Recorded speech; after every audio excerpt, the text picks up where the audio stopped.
Do'stlar, Cobalt Midnight qidirib yurgan yurtdoshlarimizni birinchi nomeri olingan Cobalt Midnight avtomobilimiz kelib turibdi. Salondan 4-5 kun bo'lgan chiqqanini, salondan chiqargani nomeri qoldi faqat bo'lgan. Mashin 90 km turibdi. Bog'ot avtosavdoning birinchi filialida sotuvda. Xarid qilaman desangiz yurtdoshlar, turibdi mashin. 2025-yil bir haftalik deb hisoblayman. Haftalik mashin. 200 km turgan ekan, uzrli 90 deb 200 km turibdi. Mashin salondan kelib turibdi deb hisoblasangiz ham bo'ladi. Rodnoy defekti yo'q. Mashinamiz Bog'ot avtosavdoda 163 million so'mda turibdi. Dan geliştirib beradi do'stlar ustundan. Görüşlaydi kun, akkuratni. Ровно 200 turibdi.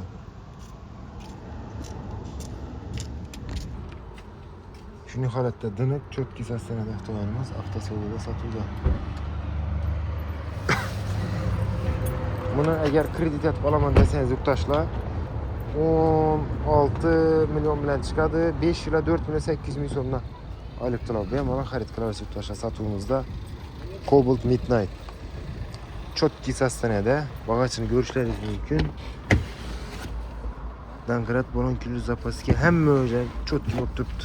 Xarid qilaverasiz yurtdoshlar satuvimizda Cobalt 163 million so'm. Bu yan tarafimizda qiziqsanizlar Gentra 159 million so'm naqd pul 2022-yil 65 ming yurgan lyuk diski, obezlari bor, metallari bor, rodnoy, yumshoq panonlari bor, chexol poliklari bor. Mashinamiz 159 million so'm naqd pul, 159 million so'm. Kredite pulsiz chiqarib beramiz. Notariuskaga pul kerak bo'ladi 7 million so'm. Eldinki to'lovi yo'q. Avtomat 2022-yil Gentra. Oylik to'lov necha so'mdan chiqib turadi? 5 yil 5200 ming so'mdan chiqadi oylik to'lov. Pulsiz olasizlar xudo xolasa. Kelaverasizlar yurtdoshlar, shunday zo'r narxda mashina kerak bo'lsa ko'p avtokredit, barter, naqd pul asosida kelib mashinalarimizni xarid qilaverasizlar. Aytchakimiz, shuningdek sotiladigan mashinalaringiz bo'lsa, bemalol olib kelishlaringiz mumkin. Savdo zo'r. Olaman deb kelsangizlar ham har xil turdagi avtomobillar mavjud. Aksiyada 100 shuni ko'rsatib o'ting, aksiyada qo'yibmiz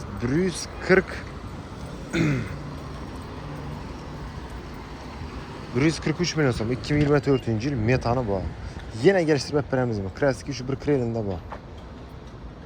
Nomer olingan 28 ming turibdi. 2024-yil tayyor Cobaltimiz 143 million so'm.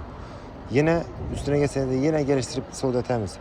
6 million bilan kredit beramiz. 4 million 700 ming so'mdan chiqadi oylik to'lov 5 yil. Kredit bo'lsa narkozga yurtdoshlar shu yerdan inobat olinglar. Sotuvda. Kelaverasiz yurtdoshlar, kelsangizlar mashin ko'p, har xil turda avtomobillar mavjud. Damazlar xatari o'tib, ozgina damazlar haqqında bir ma'lumot bering do'stlar. Cobaltlara viburdim ko'p, Gentralara, damazlar ham tayyorlari bor. 24-23 ning metan qo'yilgan, kam yurgan rodnoy zo'rlari bor do'stlar. Kelib xarid qilaverasiz yurtdoshlar. Bu birinchi filial bu do'stlar. Ikkinchi filial olsak, bu yerdan ham ko'p mashin bor. Egalardan keladi, Mokia aytadi ko'p mashinalar, 5-10 dan ziyod mashina o'zi Mokiada yotibdi hozir.